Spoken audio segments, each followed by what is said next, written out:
અખંડ ભારતના સ્મૃતિ દિન નિમિત્તે મહુવા ભારતીય જનતા પાર્ટી પરિવાર દ્વારા એક ભવ્ય મશાલ રેલીનું સુંદર આયોજન કરવામાં આવ્યું હતું, જે મહુવાના વાસીતળાવ ચોક ખાતેથી શરૂ થઈ અને ગાંધીબાગ ચોક ખાતે વિરામ પામી હતી, જેમાં ભારતીય જનતા પાર્ટીના વિવિધ સંગઠનના હોદ્દેદારો ખાસ ઉપસ્થિત રહ્યા હતા.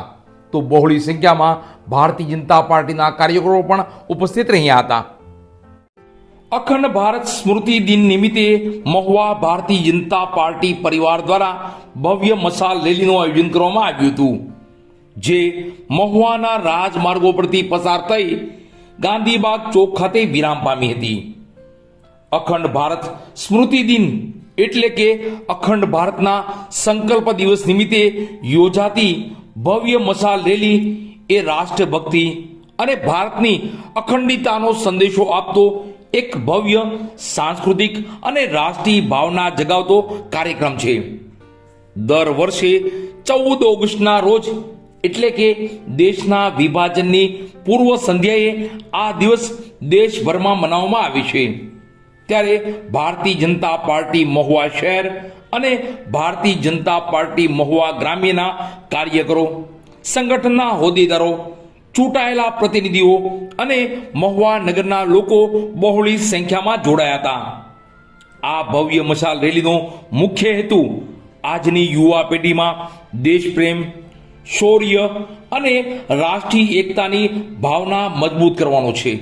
मातरम मातरम वंदे मातरम भारत माता की जय भारत माता की जय मातरम वंदे मातरम वंदे मातरम हमारो शहीदो हमारो भारत माता की जय भारत माता की जय भारत माता की जय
ઓગણીસો 47 ભારત દેશના ઇતિહાસમાં 14મી ઓગસ્ટે વિભાજન વિભાષિકા જે ઘટના હિન્દુસ્તાનના ઇતિહાસમાં બની, ખૂબ જ દુઃખદાયક, હિન્દુસ્તાનના ઇતિહાસમાં ક્યારેય ના ભૂલી શકાય એવી ઘટના બની.